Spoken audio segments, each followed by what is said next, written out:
Terlibat dalam penculikan, perampokan, disertai dengan kekerasan seksual terhadap korbannya, 2 pelaku berhasil ditangkap di persembunyiannya di Oku Timur, Sumatera Selatan.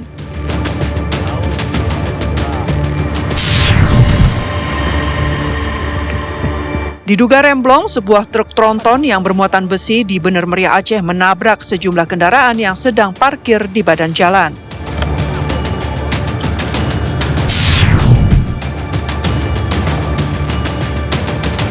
Israel menyerang udara terhadap wilayah Iran pada Sabtu pagi waktu setempat. 2 ledakan dilaporkan terdengar di area Teheran, ibu kota Iran, pada pagi waktu setempat.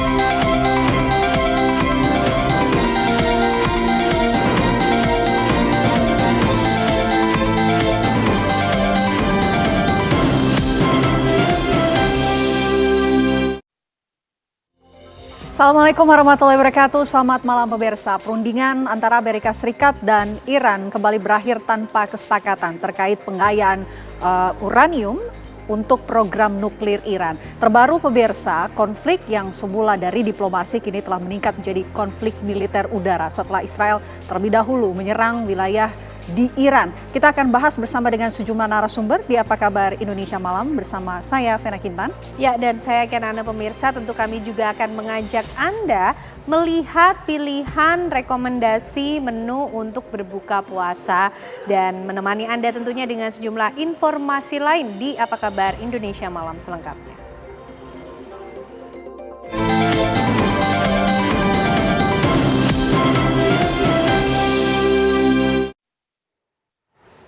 Ya, kita awali Apa Kabar Indonesia Malam dengan informasi pertama pemirsa. Selain menyediakan menu makanan ala Timur Tengah, aksi juru masak di kedai roti Pakistan menjadi daya tarik pengunjung di saat berbuka puasa. Beginilah proses pembuatan roti ala Pakistan di sebuah kedai yang berada di kawasan religi Sunan Ampel, Surabaya. Setelah adonan roti telah siap, dimasukkan ke dalam tungku untuk dipanggang hingga matang. Kedai roti Pakistan ini merupakan salah satu tempat yang paling banyak dikunjungi oleh masyarakat Muslim menjelang waktu berbuka puasa. Pengunjung merasa puas makan di kedai ini, hidangan daging kambing sapi, seh kabab, dan ayam bakar yang dimasak dengan bumbu rempah khas Timur Tengah dimakan dengan nasi Uzbek, menarik untuk disantap bersama keluarga di saat berbuka puasa. Selain itu, pertunjukan juru masak dalam membuat roti dan menyediakan hidangan menjadi daya pikat tersendiri di kedai ini.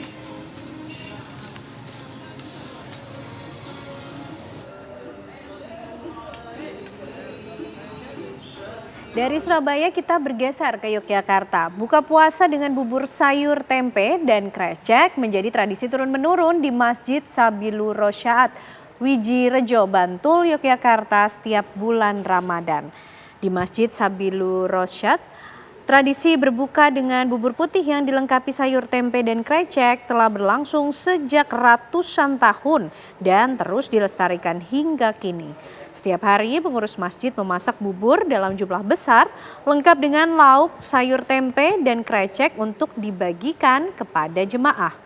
Saat azan maghrib berkumandang, sepiring bubur hangat ini menjadi sajian yang selalu dinantikan mulai dari anak-anak hingga orang dewasa setelah seharian menahan lapar dan dahaga.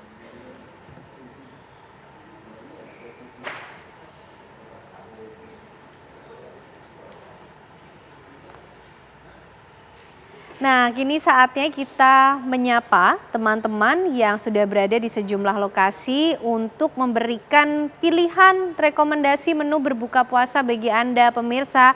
Ada beberapa teman kami yang sudah siap di Makassar, kemudian ada di Yogyakarta dan juga di Jalan Sabang, Jakarta. Kita mulai dulu dari Makassar. Kira-kira ada rekomendasi menu berbuka puasa apa dari Makassar?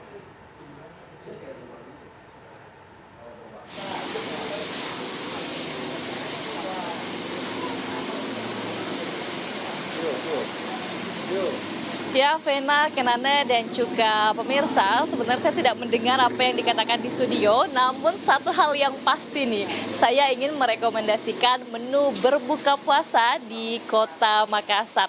Apa sih menu berbuka puasa yang saya ingin rekomendasikan? Ini adalah mie titi, makanan khas Makassar. Di belakang saya ini sudah terlihat mie titi. Saya akan meminta tolong kepada pemilik dari warung mie titi ini untuk kemudian menyiram ke sini nih. Kakak boleh minta tolong untuk disiramkan mie titi saya, dan ini juga gorengan siramnya. Bisa langsung disiram, pemirsa bisa dilihat di layar kaca. Ini adalah kuah kental yang isinya ada sayuran, kemudian juga ada seafood, ada ayam, dan juga bakso yang kemudian ditaruh di atas mie titi dan juga gorengannya ini. Satu lagi nih untuk mie titinya. Wah, sangat menggugah selera sekali ya. Oke, boleh saya minta tolong untuk dibawain ke meja ya, Kak? Bisa. Oke, siap, terima kasih. Oke pemirsa, kita juga menunggu dua menu untuk berbuka puasa saya sekarang ini, walaupun memang ya di Makassar sudah berbuka puasa sejak 1 jam yang lalu. Namun untuk pemirsa di rumah dan juga untuk Vena dan Ken Ane, saya menunda untuk berbuka puasanya ini atau makan beratnya nih untuk teman-teman atau pemirsa di rumah. Nah, ini di depan saya sudah ada mie titi. Bisa dilihat pemirsa, masih berasap, sangat hangat sekali untuk berbuka puasa. Kemudian ini juga ada gorengan siram dengan kuah yang sama, itu kuah kental. Saya mau racik terlebih dahulu ini pemirsa. Di sini ada cabai pemirsa. Ini memang khasnya, sangat tepat sekali untuk sama mie titi. Kemudian juga ada jeruk. Mari kita racik. Ini Vena dan Ken Ane nih seleranya gimana? Apa suka yang asem-asem atau yang gurih-gurih aja atau seperti apa? Kita tambahin juga cabainya. Pemirsa, mari kita aduk. Mie titi ini adalah makanan khas Makassar, mie gorengnya. Kita lihat, saya aduk dulu supaya tercampur dengan rata. Ada 2 tim mie titi di Makassar pemirsa, apakah yang diaduk atau yang dimakan terpisah? Kalau saya ini pilih mie titi yang diaduk supaya kuahnya bisa menyatu dengan mie titinya. Ada gurihnya, ada tekstur garingnya, dan juga lembutnya. Mari kita coba. Selamat berbuka puasa untuk waktu Indonesia bagian Barat dan juga waktu Indonesia bagian Tengah dan seluruh masyarakat Indonesia.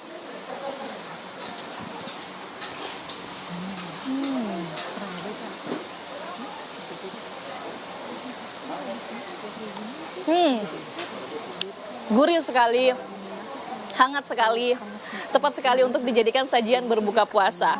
Tadi saya sudah rasa kuahnya. Ini ada ayamnya pemirsa, bisa dilihat. Ini ada ayamnya, juga dimasak bersama kuah kental dari mie titi ini. Kita coba.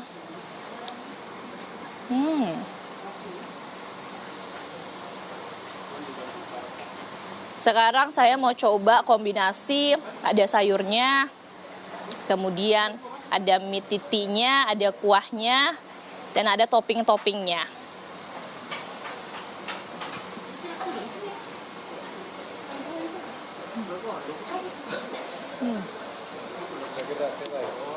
Bisa didengar bagaimana krenyes-krenyesnya?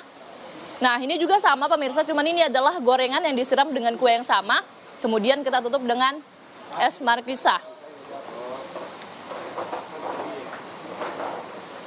Wah, nikmat sekali dan segar sekali. Jadi bagi pemirsa yang mau berbuka puasa tapi bosan dengan takjil yang biasa-biasa saja ataupun tidak bisa makan makanan berat, mie titi ini bisa menjadi salah satu pilihan untuk menu berbuka puasa.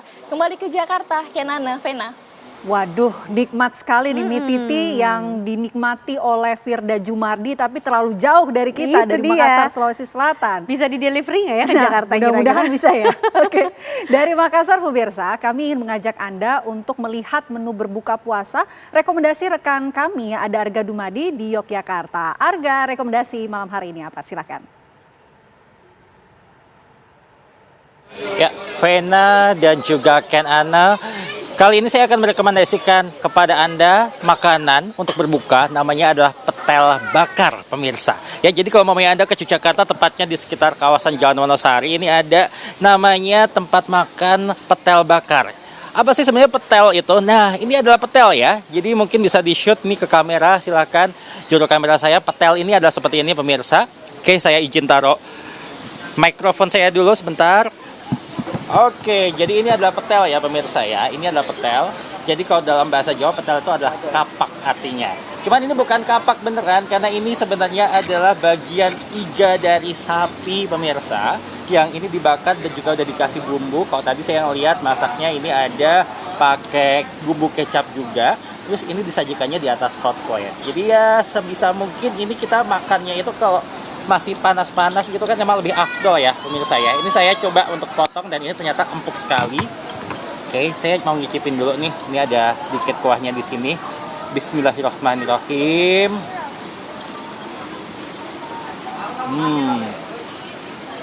Nikmat banget pemirsa. Saking nikmatnya nggak cukup kalau cuman ngicipin satu suap doang. Bentar.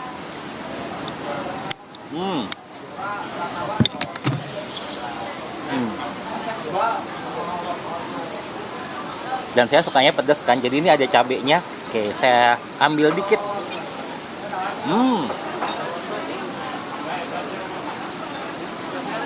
Rasanya ada gurihnya, ada manisnya, ada pedasnya juga. Pokoknya ini komplit banget. Dan dagingnya empuk pemirsa. Jadi gampang untuk ngunyahnya. Enak banget ini pemirsa. Oke, makan benerannya ntar dulu kita review satu-satu dulu ya, karena ini di depan saya ada banyak banget. Saya emang bilang prima donanya adalah petel bakar, tapi ada yang lain juga. Oke, kita coba singkirkan dulu ini petelnya. Kita coba review yang lain dulu pemirsa. Ini adalah daging sapi empuk bakar. Ya, di namanya ada kata empuknya. Ini adalah meltik ya jenisnya ya. Jadi memang dikatakan ini katanya dagingnya emang beneran empuk. Oke, kita akan coba seberapa empuk dagingnya ini pemirsa. Oke. Saya coba pakai ini aja. Oke. Dan ternyata emang beneran empuk sih pemirsa. Oke, aduh, maaf agak tumpah. Ya, kita coba.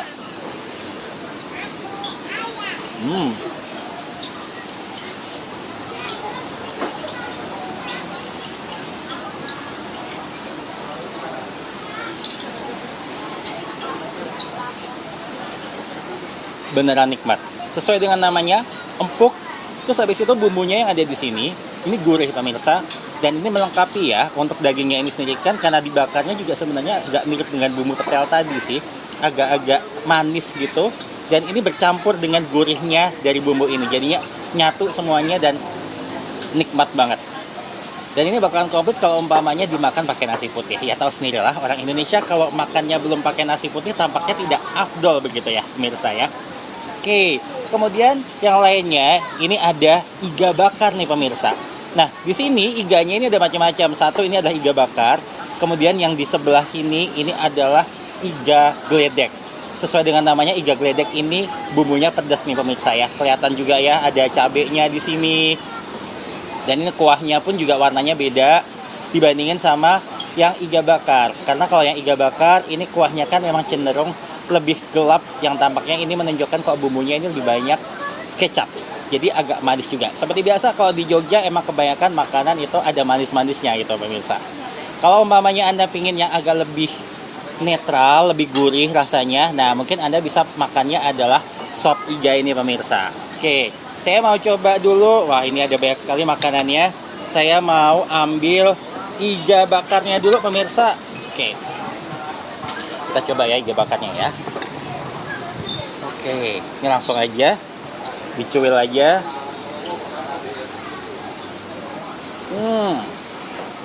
Cocol dulu ke bumbunya. Kita makan dulu pemirsa.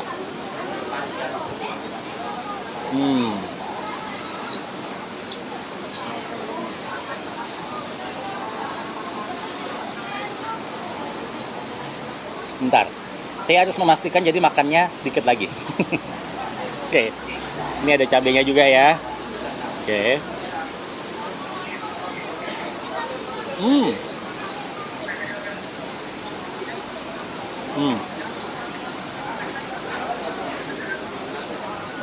Ini juga nggak kalah empuknya pemirsa.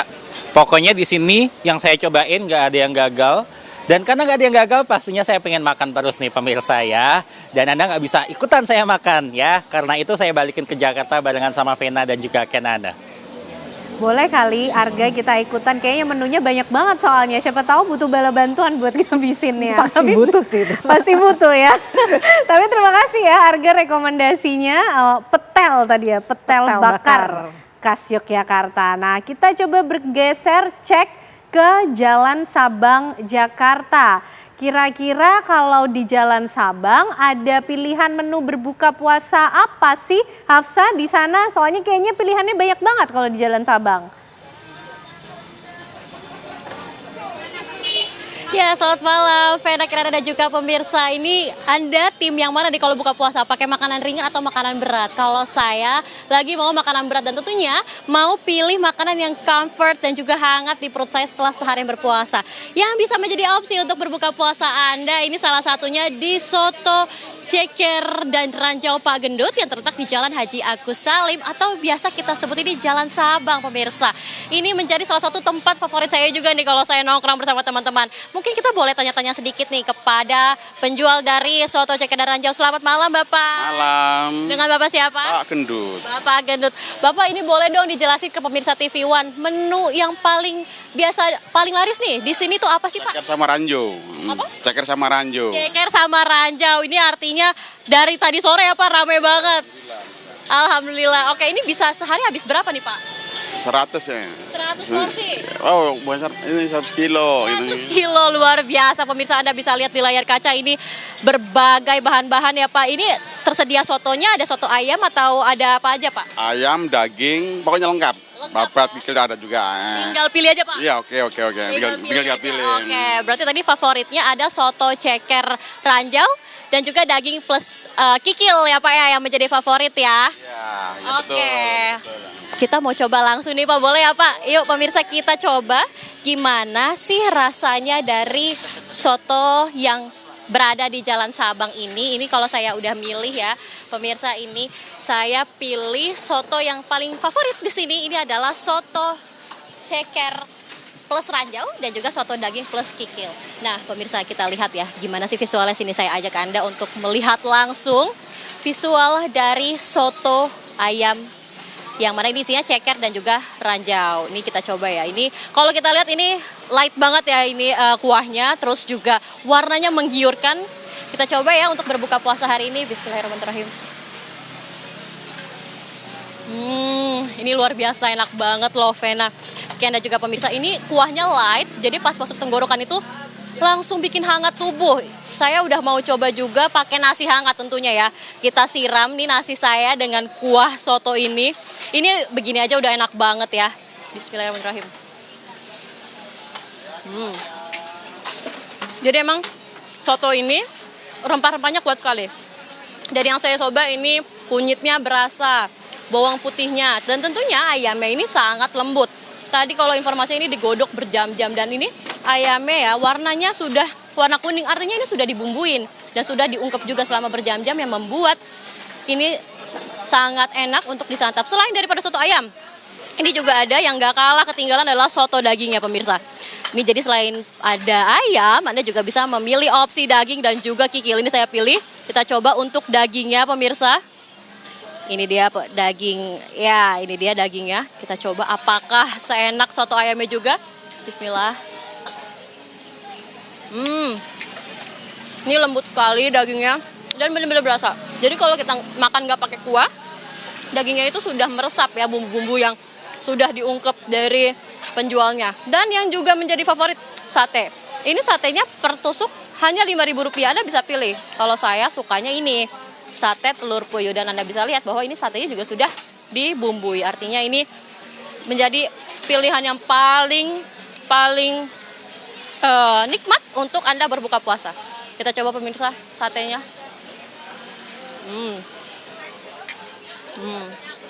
Enak sekali. Dan nggak lengkap kalau di sini juga tersedia berbagai, ada jeruk nipis, ada sambal, dan juga ada bumbu koya. Ini juga menjadi salah satu favorit masyarakat karena ini adalah kerupuk udang yang dicampur bawang putih. Ini artinya bisa menjadi opsi yang paling tepat dan juga rasanya sangat enak, comfortable sekali untuk tubuh Anda berbuka puasa dengan yang hangat-hangat. Nah, ini karena saya udah coba semua, saya udah nggak sabar mau habisin. Kenan Vena, mau saya bungkusin nggak untuk bawa ke kantor? Kita kembalikan ke studio. Boleh banget dibungkusin, tolong ya. Gak nolak ya kita ya Gak kalau nolak, masalah karena makanan. kita ingin ngerasain soto yang nyotok banget gitu rasanya. Yang ceker Yang banget. ceker banget. Terima kasih Hafsa, selamat menikmati hidangan santap berbuka Anda. Terima kasih juga rekan-rekan dari Makassar dan juga Yogyakarta. Ya pemirsa, di bulan suci Ramadan, suasana berbuka puasa akan lebih nikmat dengan menyantap makanan khas daerah yang menggugah selera. Seperti di Kabupaten Sumbawa, Nusa Tenggara Barat, sate sira bage dan goreng samawa menjadi buruan warga saat menanti azan maghrib. Rumah makan Bu Mini yang berlokasi di Desa Sebewe, Kecamatan Moyo Utara menjadi salah satu destinasi favorit untuk berbuka bersama. Sate sira bage memiliki ciri khas potongan daging yang besar dan tekstur empuk. Perpaduan bumbu yang meresap sempurna menciptakan sensasi gurih dan lezat yang berbeda dari jenis sate lainnya. Sementara itu, goreng samawa menawarkan cita rasa khas dengan proses pengolahan yang mempertahankan keaslian rasa daging. Satu porsi sate sira bage dibanderol Rp60.000, sedangkan goreng samawa dihargai Rp50.000 per porsi. Harga tersebut sebanding dengan kualitas, rasa, dan porsi daging yang disajikan. Pemilik rumah makan Mahyawati mengungkapkan bahwa selama bulan Ramadan, jumlah pengunjung meningkat signifikan terutama menjelang waktu berbuka puasa.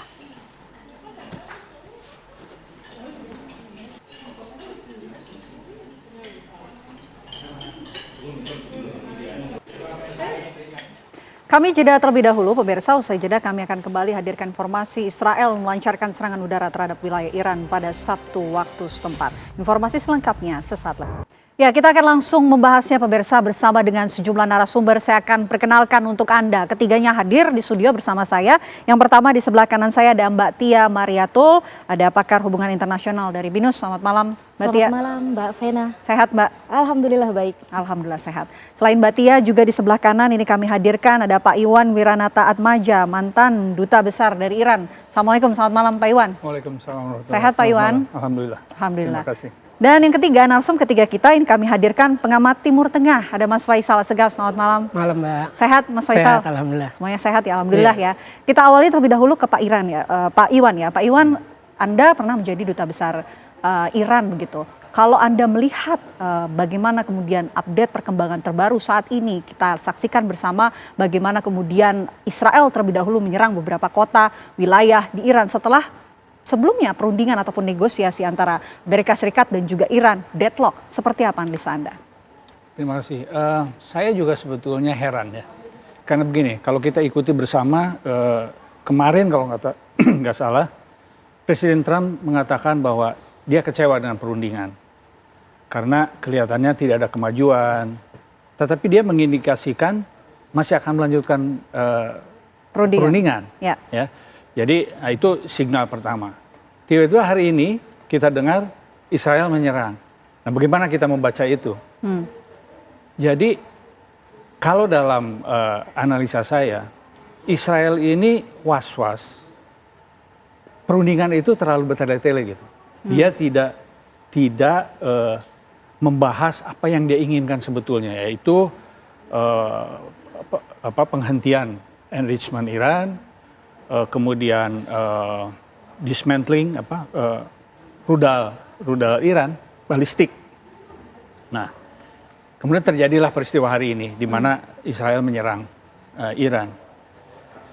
Jadi dari kacamata saya melihat bisa jadi Israel itu men-trap Amerika supaya tidak bisa lari. Mau nggak mau dia harus dukung, dia serang duluan. Itu skenario pertama. Karena dengan menyerang duluan, Amerika harus tinggal diam karena yang pertama mengancam itu adalah Amerika, bukan Israel. Yang mengancam akan menyerang kalau perundingan gagal akan diserang dan sebagainya. Kemudian Israel menyerang dan kalau saya tidak salah, sequence-nya itu setelah Israel menyerang, Trump membuat pernyataan bahwa kami sudah menyerang dan kita akan malahan dia pergi jauh, lebih jauh lagi, bukan hanya menyerang fasilitas militer Iran, tetapi penggantian rezim. Nah ini udah game-nya udah lain lagi. Nah itu jadi perkembangan terakhir. Kemudian seperti tadi yang Mbak katakan, Iran membalas di beberapa tempat. Ya. Nah ini mungkin kita harus lihat perkembangannya dalam hari-hari ke depan ini, bagaimana eskalasi konflik ini, apakah akan terbuka lebar menjadi konflik terbuka atau akan tetap berada di dalam batas mempertahankan deterrence. Karena Iran itu kan kalau dalam pengamatan saya dia belum mempunyai kapasitas untuk terlibat dalam perang panjang, terbuka panjang. Oleh karena itu, tapi dia perlu menunjukkan deterrence-nya, kekuatan penggentarnya dia perlu tunjukkan. Oleh karena itu, ada kemungkinan dengan segeranya membalas Iran ke beberapa target aset Amerika di kawasan Timur Tengah itu warning. Itu bacaan saya, Mbak ya. Warning dari Iran, hati-hati. YouTube punya banyak aset di kawasan dan dia menghindarkan one-on-one perang gitu. Jadi kan kalau yang Juni itu hanya Israel dan Iran. Jadi tektok begitu ya. Nah sekarang dalam penglihatan saya dia merubah strategi itu menjadi menunjukkan bahwa regional ini nggak akan aman kalau memang dia mulai diserang gitu. Mas Faisal, apa yang dikatakan oleh Pak Iwan tadi, pertanyaan bagaimana kemudian keberlanjutan dari eskalasi konflik ini, apakah nanti akan berlanjut ke konflik terbuka, bagaimana analisa Anda? Kalau saya lihat memang udah jadi konflik terbuka karena Iran sudah menyerang pangkalan di Kuwait, kemudian pangkalan armada laut Amerika di Bahrain, kemudian juga di Jordan juga udah diserang oleh Iran. Ya saya kira apa yang dilakukan oleh Iran ini menunjukkan bahwa Iran sekarang ini cuma satu-satunya negara muslim yang tidak mau didikte Amerika. Nah ini sebuah pamor yang bagus buat Iran. Ketika Iran dipropagandakan bahwa ini sebagai ancaman bagi perdamaian dunia karena kekuatan nuklirnya, berarti Trump sudah berbohong ketika tahun lalu dia mengklaim dengan mengebom Fordo, artinya kekuatan nuklir Iran atau program nuklir Iran sudah mundur jauh. Nah dengan memakai alasan bahwa Iran tidak mau segera menandatangani menyetujui perjanjian nuklir, itu artinya apa yang dilakukan Trump sudah berbohong ketika tahun lalu dia bilang program nuklir Iran sudah mundur, tapi tahun ini menjadikan nuklir sebagai alasan untuk menyerang Iran. Saya kira dalam ke depan ya memang akan terjadi eskalasi karena sebagai negara merdeka dan berdaulat ya Iran harus membela sebagai negara yang bermartabat ya Iran harus menyerang balasan, melakukan serangan balasan. Oke, berarti ya kita ingin tarik ke belakang soal perundingan antara Amerika Serikat dan juga Iran ini. Apa sih titik kebentuan sehingga negosiasi antara keduanya ini buntu dan deadlock terus? Pengayaan uranium. Jadi Amerika menginginkan supaya batas pengayaan uranium tidak sampai kepada pembuatan senjata nuklir. Nah ini yang deadlock. Padahal waktu di Oman ya, dari Menlu Oman sendiri sudah menyatakan bahwa semua perundingan berjalan dengan baik. Begitupun di Geneva, Swiss, betul yang dikatakan Pak Dubes, ini sangat mengejutkan serangan Israel ini, begitu. Jadi saya sepakat memang ada provokator, walaupun Israel menyebutnya ini gerakan preventif ya. Bukan preventif saya pikir, ini gerakan provokator, karena Amerika Serikat cukup mengikuti. Jadi artinya lama begitu ya, lamban pergerakan daripada perundingan ini. Saya melihat hanya persoalan uranium, jangan ditingkatkan, dan sebetulnya Iran sudah memberikan evidence bahwa kita tidak melakukan pembuatan senjata nuklir hanya untuk energi atau energi begitu ya. Jadi memang sudah mengarah ke arah positif. Nah ini yang tidak diinginkan Israel. Tidak diinginkan Israel. Kalau misalnya mereka ada deal begitu, mereka berdua, artinya Iran tetap menjadi ancaman satu-satunya di kawasan. Dan ini berbahaya sekali untuk Israel begitu. Makanya saya melihat ini adalah tindakan provokator dari Israel serangan ini, sehingga Amerika akhirnya menyetujui serangan tersebut begitu. Makanya tadi strateginya adalah biasanya kan Iran kalau diserang oleh Israel dia akan membalas langsung ke Israel. Tapi ini ke base militeri Amerika di beberapa negara di kawasan Timur Tengah. Artinya memang ini strateginya diubah oleh Iran karena memang Iran tidak ingin berhadapan dengan Amerika Serikat dalam hal ini. Mereka sebetulnya sudah ada beberapa poin yang disepakati berdasarkan keterangan dari Menlu Oman. Jadi saya sebagaimana analisis saya di beberapa media dan juga di TV One bahwa ini tidak akan menjadi perang terbuka secara besar, tidak. Hanya saja poin yang menakutkan Israel itu tidak diketok juga, tidak ada deal di situ. Makanya dilakukanlah provokasi yang uranium saya bilang tadi, Mbak Vena. Tapi Pak Iwan, bukankah Iran juga mengajukan tuntutan untuk kemudian terlebih dahulu dicabut sanksi ekonomi yang diajukan oleh Amerika Serikat dan juga Barat begitu? Betul, betul. Dan sanksinya kan sudah lama sekali sebetulnya. Jadi tekanan terhadap Iran itu sebetulnya banyak pengamat yang mengatakan bahwa itu terlalu berlebihan. Karena apa? Iran disanksi sudah begitu lama, tetapi masih tetap ketika perundingan, kalau Anda ingat di perundingan Joint Plan of Action P5+1 ya, diikuti dengan additional protokol yang sangat ketat. Iran kan sudah mau sebetulnya, dia mengikuti semua yang diminta, hampir semua diikuti. Tetapi kemudian dalam perjalanan waktu malahan Amerika yang mundur.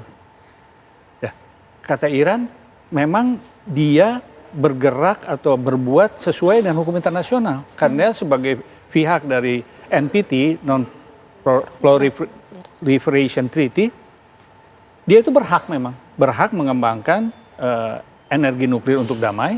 Ya. Lalu kan sekarang yang dibicarakan itu berapa levelnya. Ya, kan sekarang kalau nggak salah 3,75 kalau nggak salah Pak ya, yang ditekan oleh dia. Orang itu masih sangat jauh dari even untuk reaktor damai juga mungkin level sekian tidak ada artinya. Dan terlebih lagi sekarang tuntutannya itu adalah menghapuskan semua kemampuan balistik. Padahal itu berkaitan erat dengan kemampuan pertahanan diri. Untuk Iran, semua negara berhak mempunyai mempertahankan dirinya. Dan kemampuan Iran adalah di situ.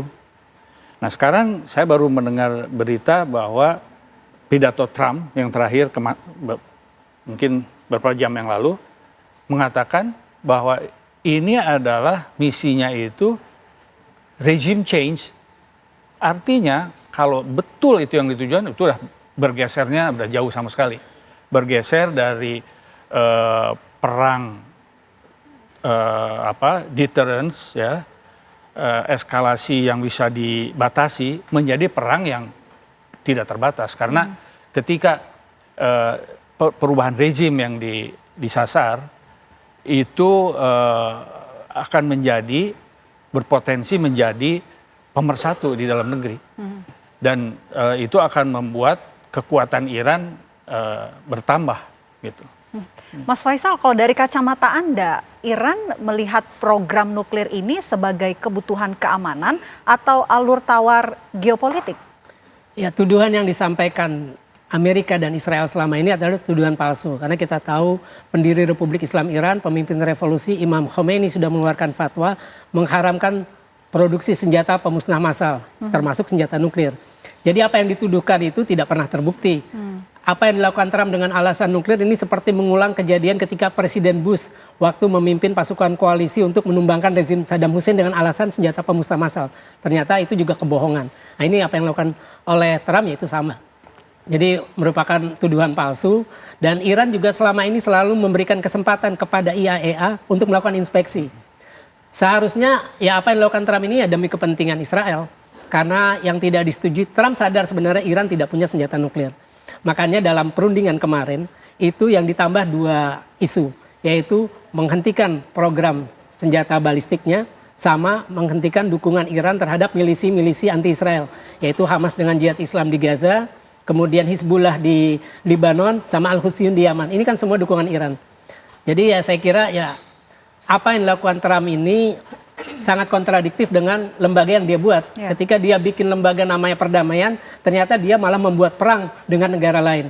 Nah, ini benar-benar sangat mengecewakan. Mbak Tia, kita ingin tahu ke depannya apakah dengan adanya serangan yang diawali oleh Israel yang menyerang beberapa wilayah Iran ini bisa kemudian diselesaikan dengan adanya perundingan lagi yang diselenggarakan nanti? Saya tetap ya pada analisis saya bahwa ini tidak akan sampai pada perang terbuka. Jadi diharapkan setelah kejadian ini perang tidak akan berlanjut begitu ya, tidak akan membesar, kemudian ada perundingan baru. Ini hanya sebagai pressure saya pikir dari Amerika Serikat supaya apa yang diinginkan oleh Amerika Serikat itu disepakati oleh Iran. Kan mereka deadlock tuh ada beberapa poin yang tidak disepakati. Nah, ingin poin itu disepakati. Jadi serangan ini seolah dari Israel ini adalah bentuk provokasi, kemudian Amerika Serikat tiba-tiba mengeluarkan statement mendukung dan akhirnya dalam perundingan itu nanti akan ada pihak Iran yang menyetujui perundingan tersebut begitu. Tapi saya pikir kalau sampai dilucuti habis-habisan ya karena memang kemampuan Iran adalah di rudal balistik satu, kemudian kedua hak untuk memiliki energi nuklir juga itu adalah hak setiap negara. Mudah-mudahan tidak sampai dilucuti sampai ke arah sana begitu. Karena memang pembuatan senjata nuklir Iran memang tidak terbukti. Sudah ada evidensi dari IAEA, sudah diinvestigasi. Pada masa Barack Obama kan itu deal ada JCPOA. Artinya memang Iran tidak terbukti memproduksi untuk sampai ke arah senjata nuklir begitu. Ini memang mengada-ngada Amerika Serikat saja dan saya pikir ini adalah bentuk dari provokasi Israel yang sangat takut. Iran adalah satu-satunya negara di kawasan Timur Tengah yang tidak bisa ditundukkan Israel. Saya melihat justru ini bukan persoalan Amerika dengan Israel, dengan Iran bukan. Ini Israel dengan Iran. Itu saja begitu. Jadi ketika deal itu tidak sampai nih, Israel yang khawatir bukan Amerika. Dan saya melihat bahwa Amerika hampir menyetujui apa yang diinginkan Iran dan Iran menyetujui apa yang diinginkan Amerika Serikat. Nah ini yang dikhawatirkan oleh Israel sehingga mendahului menyerang seperti yang kita dengar di hari ini, Mbak Vena. Tapi kini sudah meluas begitu, yang tadinya hanya Israel dan juga Iran seperti yang dikatakan oleh Mbak Tia, kini sudah ada Amerika Serikat yang ikut campur. Ya, kalau sudah Israel meluncurkan serangannya pasti Amerika Serikat akan memberikan statementnya. Dan ini yang diinginkan Israel dan berhasil melakukan provokasi terhadap Amerika Serikat begitu. Nah kita tinggal lihat Gulf countries yang ada base militer Amerika Serikat terprovokasi atau tidak. 1 Bahrain, 2 Uni Emirat, 3 Saudi. Di situ kan ada pangkalan militer Amerika Serikat. Pasti itu akan diserang oleh Iran tiga-tiganya. Apakah mereka akan terprovokasi juga oleh Israel atau tidak begitu? Pertanyaan berikutnya, Pak Iwan dan juga Mas Faisal, akankah kemudian Iran akan tinggal diam ataukah sudah menyiapkan segala macam strategi untuk bisa melawan Amerika Serikat dan juga Israel? Nanti kita akan jawab usai jeda. Apa kabar Indonesia Malam akan kembali untuk Anda pemirsa sesaat lagi. Anda kembali menyaksikan Apa Kabar Indonesia Malam. Kita lanjutkan diskusi kita bersama dengan sejumlah narasumber. Pertanyaan menggantung saya, apakah Iran ini tidak akan tinggal diam? Apakah sudah ada strategi yang akan dilancarkan untuk merespon serangan-serangan yang diawali oleh Israel menyerang beberapa wilayah Iran? Mas Faisal, menurut Anda bagaimana? Ya, sebagai negara merdeka dan berdaulat, Iran harus melawan. Artinya Iran sudah membuktikan mereka tidak mau didikte dan mereka sudah menyerang ke Tel Aviv seperti tahun lalu, juga ke Haifa. Nah, keberadaan rezim Mullah di Iran ini sangat penting untuk kepentingan dalam isu Palestina. Kita tahu Israel tidak pernah ada yang menyerang negara Israel sejak perang Yom Kippur 1973. Nah, ketika perang tahun lalu, perang 12 hari, Iran berhasil meluluhlantakkan ibu kota Tel Aviv dan kota Haifa. Itu sedikit banyak itu adalah menjadi istilahnya kebahagiaan bagi orang-orang Palestina terutama di Gaza karena akhirnya mereka bisa melihat ternyata Tel Aviv dan Haifa juga bisa hancur loh oleh Iran, bisa luluh lantak. Nah ini juga keberadaan rezim mulai Iran ini ya memang dalam kepentingan Palestina. Karena selama ini kan Hamas dengan Jihad Islam itu dibantu pembentukannya oleh Iran. Jadi ada investigasi yang dilakukan oleh Sunday Times. Selama 2014 sampai 2020 itu Iran menggelontorkan dana 220 juta dolar. Jadi kita jangan berharap negara Arab Muslim lainnya mau menyumbang seperti itu. Kita tidak bisa membayangkan Arab Saudi, Turki, atau Qatar dan negara Muslim lainnya berani menyerang Israel seperti yang dilakukan oleh Iran. Karena ya mereka, terutama negara-negara Arab super tajir ya, Arab Saudi, Kuwait, Bahrain, UEA, dan Oman, itu kan mengandalkan bukan hanya pertahanan negaranya, tapi keberlangsungan rezimnya sebagai sebuah monarki terhadap persenjataan Amerika. Oke, Pak Iwan, bagaimana kemudian Iran, posisi Iran merespon adanya serangan-serangan yang dilancarkan ke wilayah Iran? Dia sudah mengindikasikan, dia sudah memperlihatkan dirinya bahwa dia mampu. Dia tidak akan tinggal diam. Itu tadi Pak Asgaf sudah mengatakan bahwa hari ini dia melakukan serangan ke beberapa titik di mana aset Amerika berada di sana. Nah sekarang ball game-nya akan tergantung kepada bagaimana responnya sekarang Amerika maupun Israel. Nah ini yang penting. Ini akan menentukan bagaimana sikap Iran atau strategi Iran kemudian di hari-hari mendatang ini. Jadi Iran sudah mengembalikan bolanya ke court mereka sekarang ini. Karena ketika diserang, nah sekarang sudah menyerang balik. Nah tapi tadi mengatakan, saya lihat di infonya Pak Asgaf juga, Tel Aviv sudah kena juga. Selain yang di Bahrain, UAE, terus di malahan katanya Riyadh juga, ya Pak ya, kena. Nah, jadi sekarang game-nya terserah apa reaksi Amerika atau Israel terhadap serangan balasan Iran itu. Itu yang akan menentukan jenis konflik mendatang itu akan seperti apa. Oke, kita akan bahas soal dukungan strategis dari kedua kubu, baik itu dari Iran maupun Amerika Serikat dan juga Israel. Kira-kira akan seperti apa Mbak Tia? Ada kemungkinan serangan balik dari Amerika Serikat tapi tidak signifikan. Ini kan tujuannya adalah menekan keinginan Amerika Serikat supaya di-approve oleh Iran. Jadi kemungkinan betul yang kata Mbak Vena tadi katakan, kemungkinan ada nggak perundingan ke depan? Bisa jadi. Jadi setelah ada serangan ini kemungkinan akan ada perundingan ke depan, dan yang tadinya Iran sangat strict dengan apa yang diinginkan oleh Iran dan tidak di-approve keinginan Amerika Serikat bisa jadi akan lebih longgar begitu. Karena saya melihat begini Mbak Vena, Iran dalam hal ini dalam posisi sangat butuh untuk lepas dari sanksi Amerika Serikat, itu satu. Yang kedua, dalam kondisi saat ini Iran sangat butuh bukan untuk perang tapi untuk damai. Jadi artinya mungkin dari beberapa poin agreement dalam perundingan, kalau memang deadlock, dengan adanya serangan ini justru akan lebih mengendur Iran ini begitu. Jadi karena apa? Karena pertama, sanksi Amerika Serikat itu sudah cukup lama. Efek ke ekonomi sangat besar untuk Iran. Iran yang sekarang berbeda dengan Iran yang dulu begitu.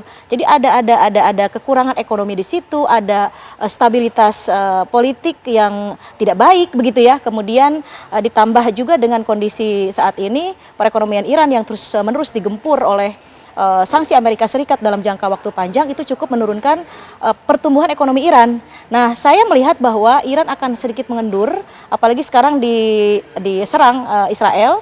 Kemungkinan Amerika Serikat kalau base militernya diserang juga akan ada balasan, tapi setelah itu saya melihat akan mereda, kemudian akan ada perundingan lanjutan dan Iran akan mengendur dalam posisi ini. Karena posisinya Iran yang butuh nih. Saya melihatnya seperti itu ya. Ini analisis saya dalam kondisi berdasarkan data bahwa perekonomian Iran saat ini sedang tidak bagus begitu. Apakah Iran akan mendapatkan dukungan dari negara besar seperti Rusia ataupun Cina? Bisa jadi, karena memang itu adalah koalisinya mereka. Banyak perusahaan oil Cina yang memang berinvestasi di Iran, banyak juga kerjasama antara Rusia dengan Iran, terutama dalam hal senjata. Berdua ini tidak akan diam, tapi saya melihat bahwa mereka akan bermain di belakang. Tidak langsung secara face to face begitu ya, memberikan dukungannya. Kita melihat bagaimana rudal-rudal Iran itu juga ada rakitannya dari Rusia begitu ya. Berdasarkan ahli senjata bilang bahwa beberapa rudal yang dulu dikirimkan ke Tel Aviv itu juga hasil rakitan daripada Rusia. Ini mengindikasikan bahwa memang ada kerjasama Rusia dengan Iran dan ada beberapa perusahaan besar Cina yang ada di Iran, dan ketika bisnis mereka diusik, mereka tidak akan diam, tapi tidak akan langsung. Mereka akan membackup dari belakang begitu Mbak Vena. Ya, backup dari belakang. Betul. Ya. Mas Faisal, apakah konflik ini juga berpotensi meluas begitu menjadi konflik kawasan? Menurut Anda bagaimana? Ya tergantung kalau kita lihat ketika pangkalan militer Amerika di Timur Tengah sudah diserang, ini kan belum ada negara lain yang berani membalas serangan Iran. Karena ini sebenarnya bukan kepentingan Amerika semata, tapi kepentingan negara itu sendiri. Ketika pangkalan militer Amerika di Bahrain yang sudah diserang oleh Iran, itu kan Bahrain sangat mengandalkan kepada Amerika. Terus juga bahkan rezimnya sebagai sebuah monarki sangat bergantung kepada Amerika. Ya ini tinggal lihat negara mana yang akan terlibat, yang akan ikut dalam perahunya Amerika dengan Israel untuk melawan Iran. Tapi saya kira negara Arab Muslim sekarang ya mereka akan berada di belakang Iran. Karena kalau mereka berada di belakang Amerika atau Israel, pamor mereka akan semakin buruk. Karena mereka citra negara-negara Arab Muslim ini kan sudah buruk ketika mereka selama 2 tahun cuma nonton aja ketika penduduk Palestina di Gaza dibantai. Terjadi genosida di Gaza, negara Arab Muslim bahkan yang tetangga Jordan, Mesir hanya diam. Nggak bisa melakukan apapun untuk menghentikan genosida yang dilakukan Israel. Jadi ya Iran akan tetap berjuang sendiri melawan Amerika dengan Israel. Dan ini ya makin menunjukkan pamor Iran yang semakin kuat dan bagus di Timur Tengah dan juga di kalangan negara-negara Muslim. Ketika negara Muslim tunduk kepada diktenya Amerika, ya termasuk ikut dalam perjanjian New York yang akhirnya terbentuk Dewan Perdamaian, kemudian juga berencana mengirim pasukan ke Gaza. Iran sebagai satu-satunya negara yang jujur dan serius mendukung perjuangan Palestina dengan mendukung secara politik, ekonomi maupun teknologi maupun militer terhadap milisi Hamas maupun Jihad Islam. Ya mereka tidak mau tunduk terhadap skenario Amerika dengan Israel dalam isu Palestina. Kalau analisa Anda bagaimana Pak Iwan? Apakah ini akan meluas ke konflik kawasan dan apakah juga akan mendapatkan dukungan dari negara-negara besar seperti Rusia dan juga Cina? Saya mendukung tadi apa yang dikatakan Bu Tias itu, bahwa pada akhirnya, karena gini, setiap konflik, perang itu akan membuka jalur di belakang layar untuk perundingan. Nah, itu berlaku dalam politik internasional itu seperti itu. Jadi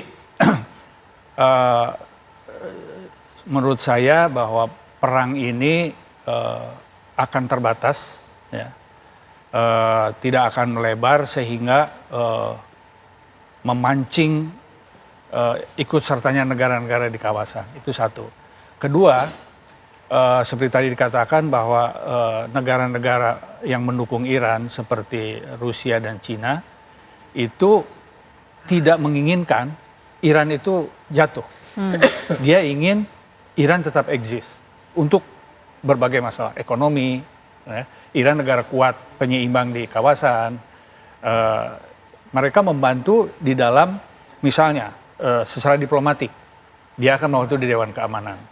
Di dalam teknologi, dia akan membantu teknologi pendukung ya, terhadap persenjataan Iran. Dilaporkan bahwa Cina sudah mensuplai misalnya Iran dengan radar yang super canggih yang bisa mendetek 700 km jauhnya pesawat siluman. Itu misalnya. Lalu Rusia juga membantu teknologi. Jadi intinya untuk mereka, Iran harus tetap eksis. Iran harus ada karena Iran negara penting di kawasan, dia sumber energi yang penting. Jadi saya rasa bantuan mereka adalah bantuan di belakang tanpa melibatkan diri ke dalam perang terbuka melawan Amerika. Oke, Mbak Tia, tadi Anda juga sempat mengatakan prediksi Anda begitu, nanti Iran akan mengendur. Tapi kita ingin tahu siapa yang bisa menengahi antara konflik 3 kubu ini yang terbagi menjadi 2 kubu antara Amerika Serikat, Israel, dan juga Iran. Siapa yang bisa menengahi? Kemarin di Jenewa gagal, Oman juga gagal. Seperti apa? Amerika. Dalam kuncinya tetap di Amerika? Tetap, kuncinya di Amerika. Siapa walaupun lagi? Sudah memihak ke satu kubu? Betul. Jadi kemarin kan sempat mereka Iran menyerang Israel. Awalnya Israel dulu ya. Israel menyerang Iran, dibalas oleh Iran. Kemudian semuanya menjadi tenang karena Trump tiba-tiba memberikan statement kan. Memberikan statement supaya Iran stop untuk melancarkan serangannya ke Israel, kemudian dilakukan perundingan begitu. Saya pikir untuk kali ini pun sama. Jadi memang sejarah itu berulang ya, story itu kan akan berulang Mbak Vena. Jadi artinya keadaan tensi di Middle East sekarang saat ini naik, maka satu-satunya yang bisa menenangkan kondisi ini adalah Trump, tidak ada lagi. Siapa lagi? Tidak ada. Gulf countries Nggak mungkin. Mereka untuk baru diserang base militer AS saja sudah pada panik begitu ya, apalagi misalnya untuk terlibat lebih jauh begitu. Negara mana yang bisa menyelesaikan atau menurunkan tensi ini? Trump. Dalam hal ini Trump harusnya tidak terprovokasi oleh Israel, kemudian bisa tidak usah membalas, harusnya begitu ya. Tidak usah membalas, kemudian memberikan statement bukan dukungan terhadap Israel, tapi melanjutkan bagaimana perundingan ini selesai dan tidak terjadi deadlock, kemudian menciptakan perdamaian di Timur Tengah begitu. Saya melihat biang keroknya Israel, nggak ada lagi begitu. Betul tadi yang dikatakan Pak Dubes bahwa Iran satu-satunya sebagai balance of power kalau dalam perspektif HI. Artinya apa? Satu-satunya negara di kawasan yang mampu menyeimbangkan kekuatan. Kalau tidak ada Iran, habis sudah itu. Bagaimana bisa Timur Tengah menjadi balance? Ya Iran satu-satunya yang bisa menetralisir, begitu. Kalau melihat dari serangan pertama ini, bisa dikatakan berhasil atau gagal, Mbak? Saya melihat ini belum sampai kepada kita memvonis ini berhasil atau tidak ya, karena itu kan baru serangan. Kita melihat berapa ada korban jiwa kena ke sekolah misalnya, itu motifnya Israel kan selalu ke anak-anak begitu kan ya.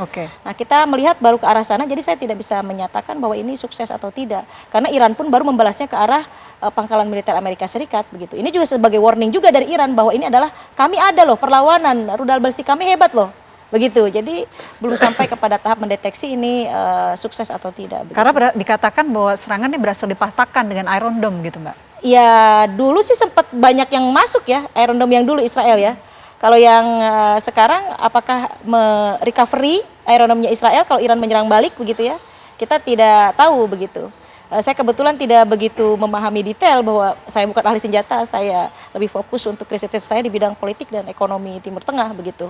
Nah persoalannya adalah bagaimana kalau misalnya Amerika Serikat menyerang balik begitu ya. Nah itu yang menjadi problem. Tapi kalau Amerika Serikat menyerang balik itu berasal dari base militer Amerika Serikat di beberapa aliansinya di Timur Tengah. Tapi apakah itu akan diizinkan oleh Saudi Arabia? Saya tadi sepakat dengan Mas Faisal, Mas Asegaf bahwa Saudi, Uni Emirat, Qatar sekarang berbeda. Mereka sekarang sudah mencoba melarang airspace mereka untuk dipakai Amerika Serikat menyerang Iran. Polisinya udah berbeda sekarang karena banyak juga bisnis Cina di Riyadh sekarang ini. Jadi memang untuk menekan hegemoni Amerika Serikat di Timur Tengah, Cina juga cukup aktif, Mbak Vena, begitu. Efeknya kemana-mana secara politik begitu ya. Efek dan juga dampaknya kemana-mana. Tapi nanti kita akan lanjutkan diskusi kita. Tapi saya hadirkan informasi satu ini berikut ini, pemirsa. Sirine darurat terdengar di Yerusalem, Israel pada Sabtu waktu setempat setelah Israel menyerang Tehran, Iran. Militer Israel mengatakan bahwa mereka membunyikan sirene darurat untuk memperingatkan para warga terhadap kemungkinan peluncuran misil yang akan menuju Israel. Perdana Menteri Israel Benjamin Netanyahu mengatakan bahwa serangan gabungan Amerika Serikat dan Israel terhadap Tehran, Iran dilancarkan untuk menciptakan kondisi bagi rakyat Iran untuk dapat lebih berani menggulingkan pemerintahan ulama di Iran. Pada hari ini, Sabtu waktu setempat, Amerika Serikat dan Israel telah mulai menyerang Tehran. Trump mengonfirmasi bahwa Amerika Serikat ikut andil dalam serangan tersebut.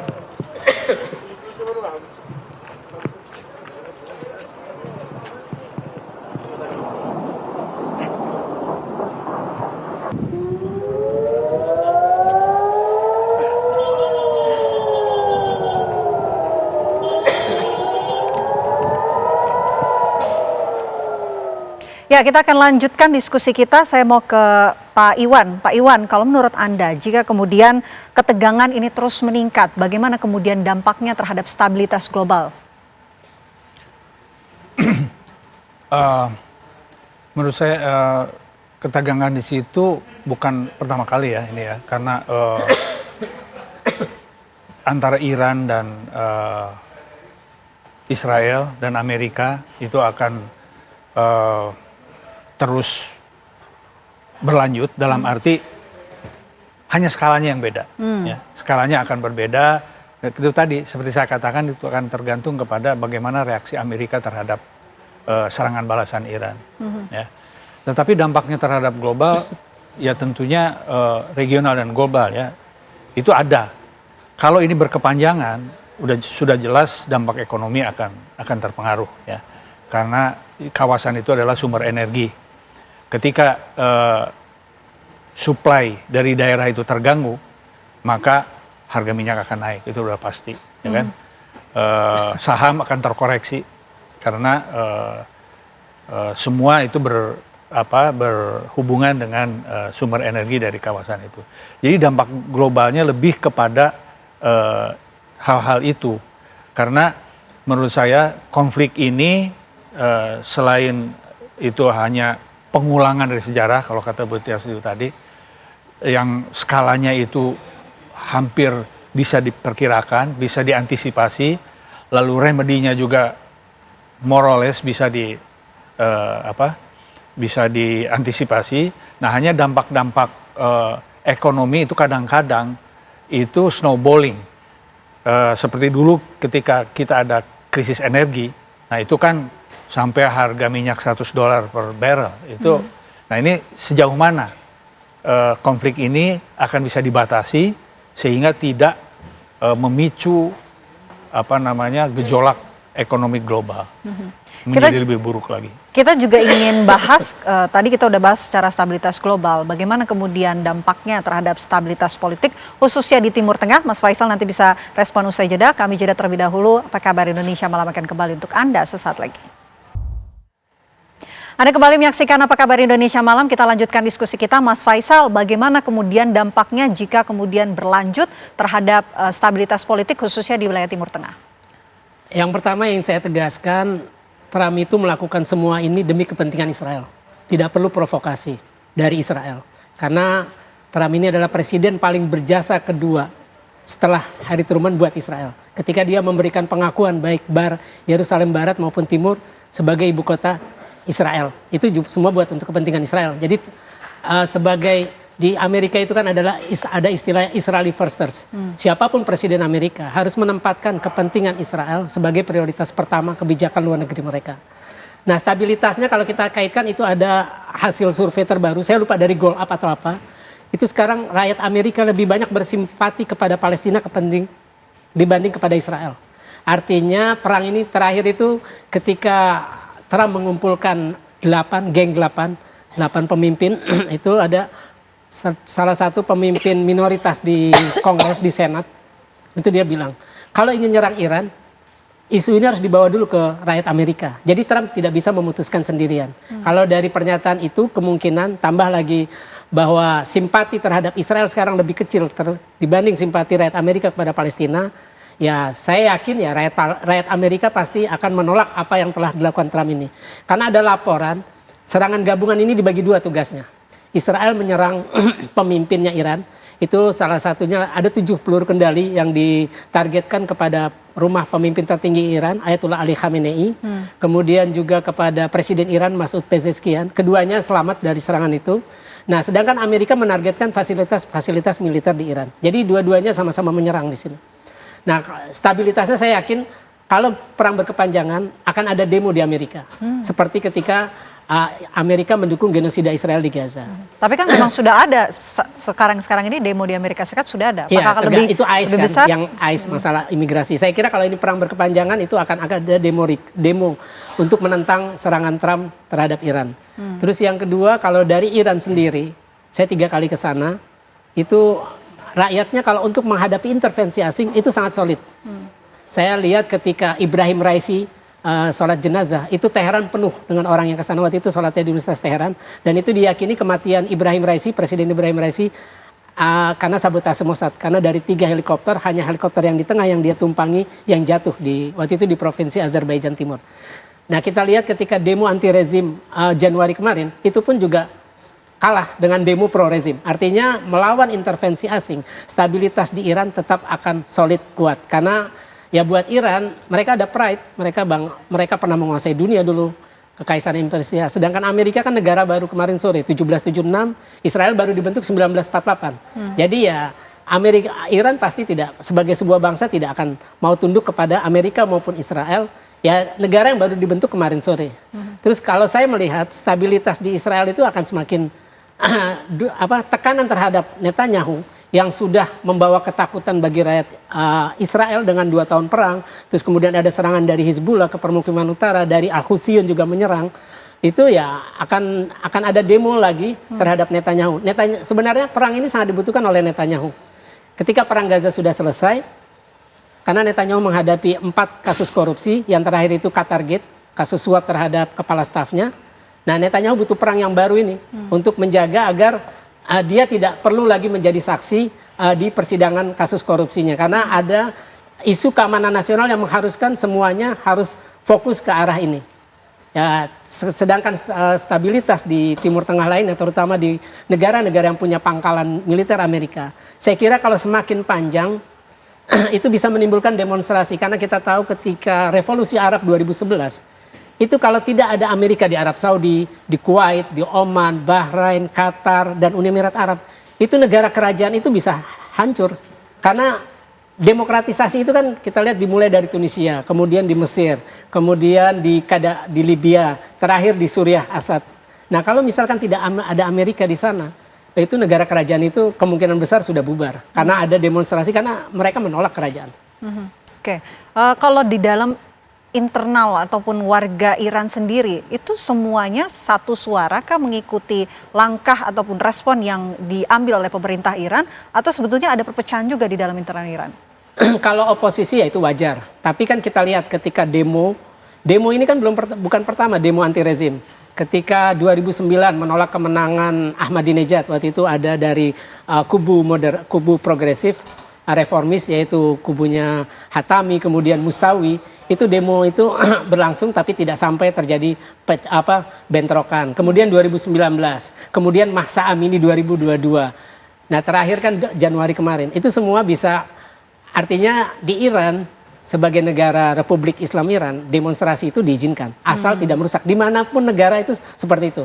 Kita lihat di Amerika, demo damai mendukung Palestina ketika genosida, itu berapa banyak yang ditangkap.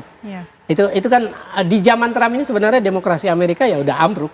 Ketika Trump kalah dari Biden, itu kan pada nyerbu Gedung Putih. Nah, seperti itu.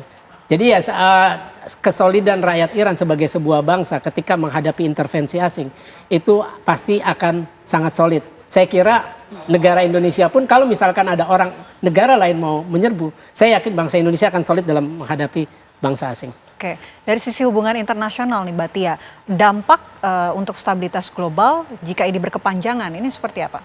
Saya lebih melihat kepada dampak satu secara politik karena situasinya berbeda ya. Kalau dulu kan bisa dideteksi Mbak Vena karena memang Arab Saudi tidak membuka hubungan diplomatik dengan Iran. Tapi sekarang kan setelah 2019 Arab Saudi sudah membuka hubungan diplomatik dengan Iran, kemudian Cina sebagai mediator, Cina sudah bermain sekarang di Timur Tengah dan beberapa negara yang menjadi aliansi Amerika Serikat sekarang justru bersahabat atau berkolaborasi dengan Cina. Jadi peta politik globalnya sekarang sudah ada perubahan. Jadi efeknya memang kenapa saya selalu mengatakan bahwa konflik ini tidak akan panjang, banyak yang bermain di sini. Kalau dulu kan jelas petanya, aliansinya Amerika siapa, aliansinya Iran, Cina, Rusia siapa. Sekarang mereka sudah bermain di dua kaki. Artinya memang Amerika Serikat tidak sekuat seperti dulu lagi. Karena beberapa perusahaan besar teknologi seperti Huawei sudah ada di Riyadh sekarang. Belum lagi dengan Qatar dan Iran membuka ladang gas bersama di selatan dan di utara. Jadi ini juga tidak mungkin mereka akan membiarkan bisnis mereka terusik hanya karena konflik keinginan Israel yang berambisi begitu ya untuk menghabisi rezim Vilayat al-Faqih itu, sistem politiknya disebutnya Vilayat al-Faqih di Iran itu. Jadi memang secara politik demikian, tapi secara ekonomi kalau ini berkepanjangan tentu ke dalam politik ke dalam ekonomi jelas itu akan terasa. Terutama kalau misalnya Iran menutup Selat Hormuz yang menjadi jalan minyak dari Timur Tengah ke Eropa dan juga ke Asia, termasuk ke kita. Kita kan juga masih impor begitu ya. Harga minyak naik akan efek terhadap inflasi di setiap negara begitu. Karena memang kita negara berkembang, mau bagaimana lagi, ke Indonesia kena, ke Asia Tenggara kena, ke semua kena kalau dari sistem ekonomi. Jadi dampaknya akan luar biasa. Tapi tetap kita mudah-mudahan berharap ya Mbak Vena ini tidak akan berlangsung lama dan semua bisa meredam diri lah. Pak Iwan, bahaya nih kalau sampai Iran menutup Selat Hormuz. Bagaimana menurut Anda, apa yang harus dilakukan? Ya memang Selat Hormuz itu kan merupakan trump card-nya Iran. Ya. Selalu kemarin baru ada latihan militer di situ untuk memperlihat bagaimana kalau itu tertutup sebentar saja. Karena itu kan ditutup kemarin untuk latihan militer. Tetapi menurut saya menutup Selat Hormuz itu bukan hanya akan membunuh dunia, tapi akan membunuh Iran juga. Jadi sama-sama penting ya untuk Iran maupun untuk dunia Selat Hormuz itu. Jadi menurut saya tidak akan pernah Hormuz itu tertutup total karena kalau itu pun terjadi itu sama dengan mengundang perang terbuka yang besar. Oke, kita semua berharap bahwa ini tidak akan berkepanjangan, tidak akan berlanjut sehingga konflik ini bisa segera ada jalan tengah, perundingan yang bisa disepakati oleh kedua kubu. Terima kasih Mbak Tia, terima kasih Pak Iwan, terima kasih Mas Faisal sudah bergabung bersama kami di Apa Kabar Indonesia Malam. Sehat selalu semuanya. Pemirsa, ratusan warga Kalideres kembali menggelar aksi unjuk rasa di depan lahan pembangunan krematorium Rumah Abu dan Rumah Duka di Jalan Utan Jati Raya Kalideres, Jakarta Barat. Tuntutan warga menyatakan penolakan lantaran khawatir akan asap dari krematorium yang berdampingan dengan permukiman warga. Warga Kalideres kembali berunjuk rasa terkait penolakan pembangunan krematorium, Rumah Abu dan Rumah Duka Yayasan Swarga Abadi di Jalan Utan Jati Raya Kalideres, Jakarta Barat. Selain menyampaikan aspirasi, ratusan warga juga membuat petisi penolakan pembangunan ini. Penolakan masyarakat Kalideres ini lantaran lokasi krematorium Rumah Abu dan Rumah Duka nantinya berdampingan dengan pemukiman warga. Warga mengkhawatirkan asap pembakaran dari krematorium dapat mengganggu kesehatan warga sekitar. Warga berharap pemerintah kota Jakarta Barat dapat menghentikan pembangunan krematorium, Rumah Abu, dan Rumah Duka ini.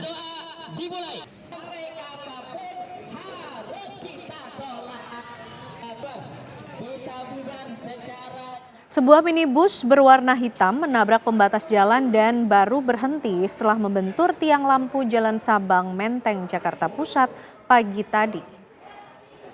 Kejadian bermula saat minibus hitam melaju kencang dari arah Kebon Kacang menuju Jalan Sabang. Pengemudi diduga mengantuk dan tidak mampu menguasai kendaraannya hingga menabrak pembatas jalan.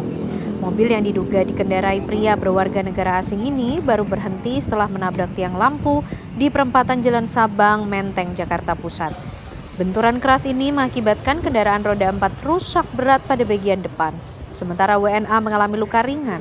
Tidak ada korban jiwa dalam peristiwa ini.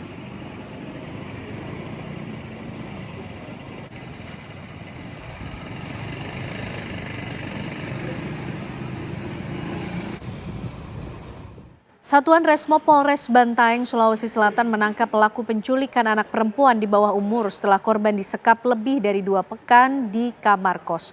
Peristiwa membawa lari anak perempuan yang terjadi di salah satu sekolah menengah pertama di Bantaeng, Sulawesi Selatan tersebut terekam kamera CCTV.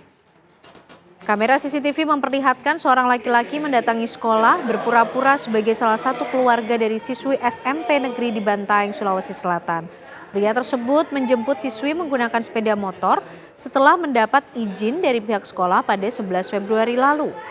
Korban ZS, 15 tahun, dijemput terduga pelaku dengan alasan bepergian ke Kabupaten Sinjai untuk menjenguk neneknya, namun korban justru dibawa ke kota Makassar. Beberapa hari tidak pulang ke rumah dan tanpa kabar, keluarga kemudian melaporkannya ke Polres Bantaeng. Polisi kemudian melakukan penyelidikan hingga Resmob Polres Bantaeng berhasil menangkap pria berinisial AR berumur 23 tahun. Pelaku ditangkap di sebuah kamar kos bersama dengan korban di Jalan Perintis Kemerdekaan, Kecamatan Tamalan Rea, Kota Makassar. Selama lebih dari 2 pekan disekap, korban mengaku dilarang keluar kamar kos dan mengalami kekerasan seksual oleh korban yang ia kenal lewat media sosial.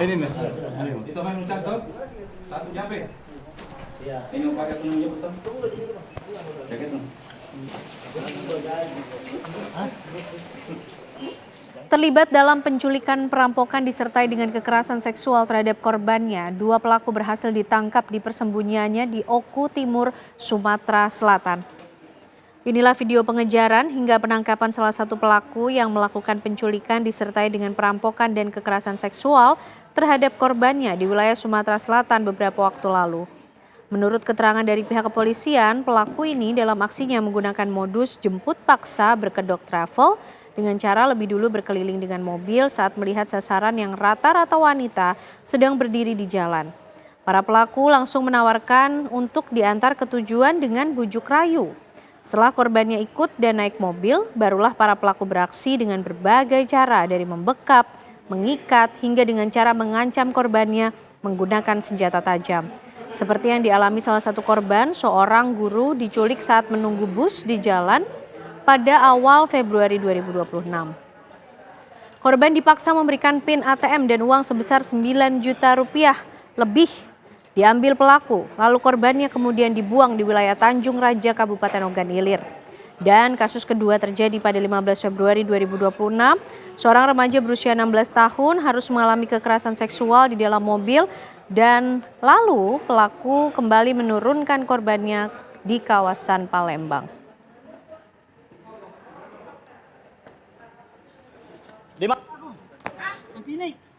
Informasi tersebut pemirsa sekaligus mengakhiri kebersamaan kita di Apa Kabar Indonesia malam hari ini. Saya Kenana. Dan saya Vena Kintan mewakili kru yang bertugas pamit undur diri. Sesaat lagi Anda dapat menyaksikan program Kabar Utama bersama dengan Prita Zega. Terima kasih pemirsa, sampai jumpa.